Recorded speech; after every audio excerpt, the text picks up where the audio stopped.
Hi guys, welcome to this session in Microsoft Project. In this module, I want to show you how we can use the team planner. So first of all, I'm going to create a small project so we can utilize that. So project A, I'll just do a few tasks. Phase 1, phase 2, phase 3, and phase 4, like so.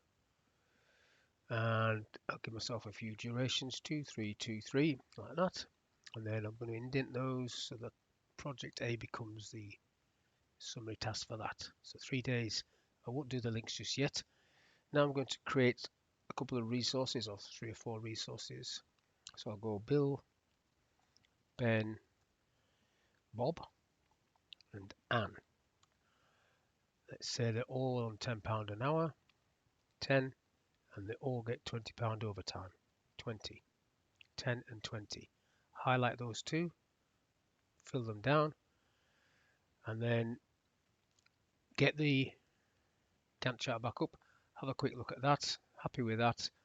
I'm not doing the links just yet. I think if you do the links, the predecessors first, it sort of screws the team planner up a little bit. So down the bottom is the quickest way to get onto the team planner.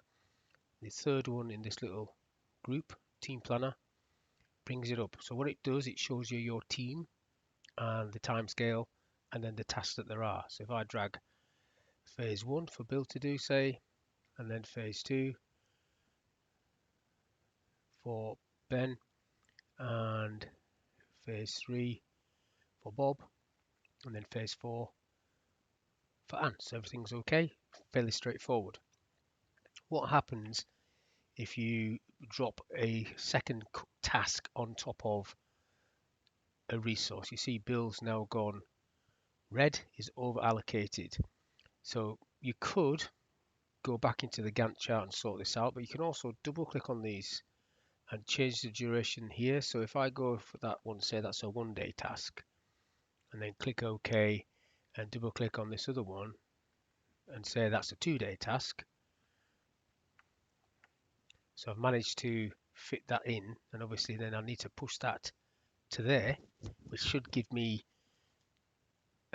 scope to do both tasks, and it will snap into position like so. So now Ben isn't doing anything, so you can see who's available. I can push phase 3 to Ben and phase 4 like so.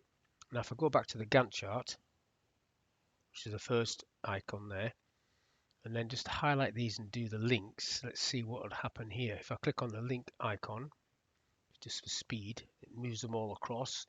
How's that affected the team planner? It's just pushed them across like so. Now watch what happens. So this is why I said don't do the links first. If I push that task to be done there, because it's a different person, it's telling me that if I do that, I need to remove the link. Okay, so I've not allowed me to do that. So I need to get back to the Gantt chart and then delete the link. And then it should let me move phase 3 in the team planner. Phase 3, it's already moved. I can do it. So that's the problem with doing the links first before you do this. So you do this and then do the links, and if there's a clash, you have to sort it out. So basically it's horses for courses really, whichever you prefer.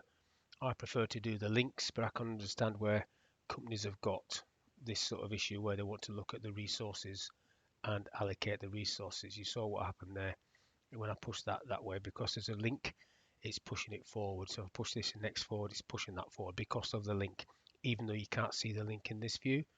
But that's all I want to talk about in this little video, how you can use the team planner to organize your project plan. So thank you for your time. I'll catch you in the next one.